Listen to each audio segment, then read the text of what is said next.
Je veux revenir sur ce qui fait l'actualité de ces derniers jours, qui a fait couler beaucoup d'encre. Mais je vous garantis qu'il va y en avoir d'autres qui vont couler. Sur cette planification maritime de l'éolien en mer.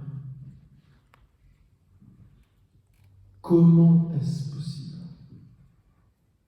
qu'on commence à déplacer les foules, à organiser un débat sans qu'on sache de quoi on débat? C'est une première. Jamais vu ça. Ça fait plusieurs mois qu'on a lancé le débat et on a oublié de donner les cartes. Donc il faut débattre sur des cartes qu'on n'a pas.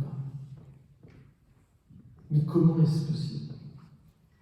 Et cette réunion programmée dans l'urgence par le préfet maritime,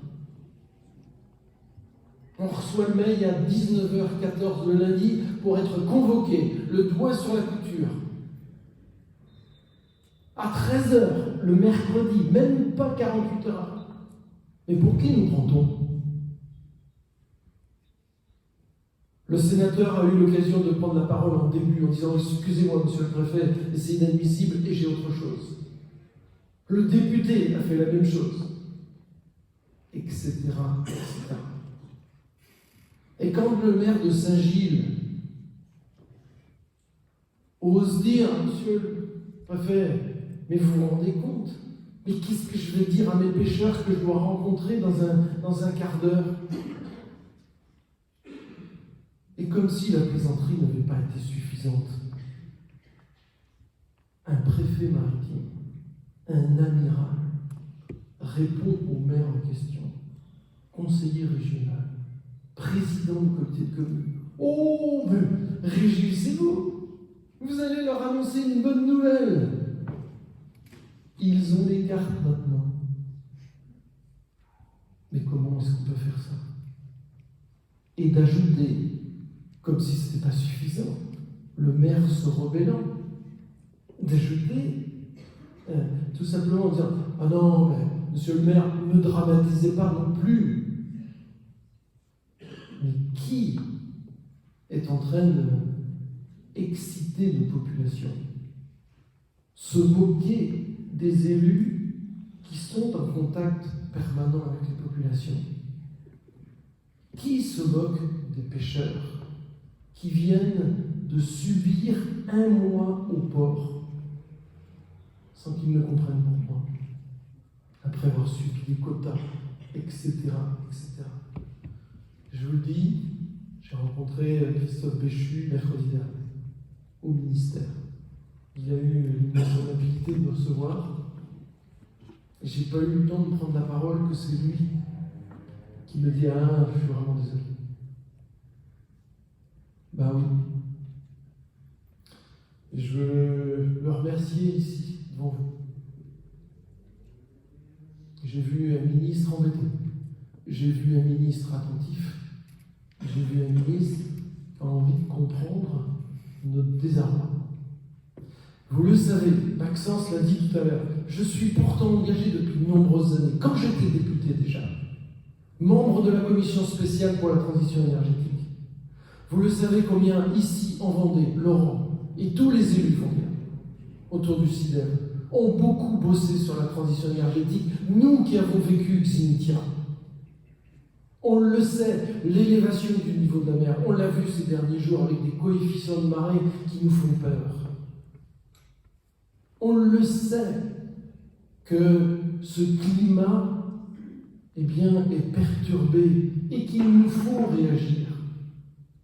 Nous sommes les meilleurs exemples en France. Avant tout le monde, nous avons travaillé sur l'électromobilité. Avant tout le monde, nous avons osé aussi investir. Nos territoires, les élus sont en train d'investir dans la production d'énergie renouvelable. Donc on ne nous la fait pas. On ne peut pas nous dire que nous sommes de mauvais élèves toujours. Aujourd'hui, coûte que coûte, lorsqu'il y a toutes ces critiques autour du parc éolien offshore au large de Saint-Nazaire en disant « Regardez, vous nous avez menti », Vous aviez dit des allumettes, ce sont des briquets. Je ne vais pas revenir là-dessus, mais nous allons avoir la même chose à côté de l'île-Dieu, à côté de Noirmoutier. Mais pourtant, je pense être un élu responsable pour continuer à défendre ce projet. Pour dire que nous devons aussi participer, nous, Vendéens, à l'effort collectif français de cette transition qu'il nous faut engager. Et sur l'océan, il y a beaucoup d'énergie renouvelable. C'est l'énergie la plus puissante, c'est l'énergie la moins intermittente. Donc je suis convaincu. Mais par contre, ça suffit. Je le dis, ça suffit. Nous avons, nous, Vendéens, fait l'effort. Ce parc au large de l'île et de Noirmoutier permettra la production pour 800 000 Vendéens. La consommation équivalente à 800 000 personnes. Je rappelle que nous sommes 700 000. Donc, nous collaborons à l'effort national. Mais on ne pourra pas toujours tout demander aux mêmes. C'est ce que j'ai dit au gouvernement. C'est ce que j'ai exprimé partout en disant non. Oui une fois, non deux fois. Et donc, comment on peut expliquer qu'on nous présente une carte avec une zone de 770 km²? Je suis sûr qu'il n'y a personne qui sait ce que ça veut dire, moi le premier. Donc j'ai essayé de faire un petit calcul. La zone qu'on est en train de définir devant chez toi, Maxence, le Havre du Péry, le Sable-d'Olonne, Saint-Gilles-Croix-de-Vie, c'est 33 fois l'île-Dieu. La surface, c'est 33 fois l'île-Dieu. Pauvre petite île. 770 km², c'est 16 fois Noirmoutier. C'est ce qu'on veut. C'est-à-dire que nos pêcheurs vont pêcher où? Alors que, nous le savons, il y a d'autres technologies aujourd'hui. Des technologies qui nous permettront d'aller chercher cette énergie la moins intermittente, la plus puissante, mais à des distances qui ne nous perturberont plus et qui respecteront la pêche de proximité. Je veux parler de l'éolien offshore. Et je vous le dis, qu'on ne nous fasse pas la leçon de dire « mais oui, mais on n'est pas prêt ». Je vous le dis, le 2 avril prochain, je partirai le lundi de Pâques,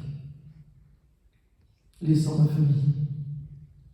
Avec Yannick, nous partirons en Écosse. Nous avons rendez-vous le lendemain matin avec la ministre de l'énergie d'Écosse.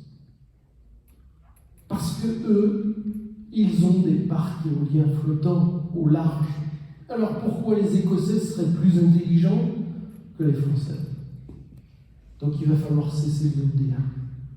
Et je serai en Écosse le 2 avril au matin à 10h dans le bureau de la ministre. Avec Yannick, nous sommes déterminés à porter haut à la fois la transition et à la fois le respect, s'il vous plaît, des populations et des pêcheurs. Je le dis au gouvernement aussi, il faut qu'on fasse attention. Nous sommes tous craintifs d'un vote de rejet.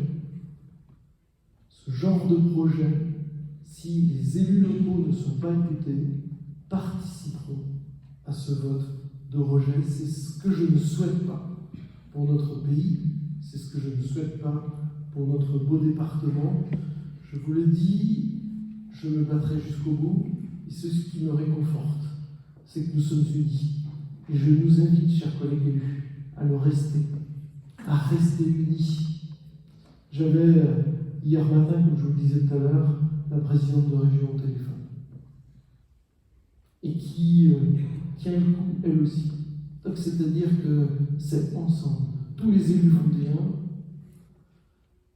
et la présidente de la région Pays de la Loire, qui continuera à mener ce combat.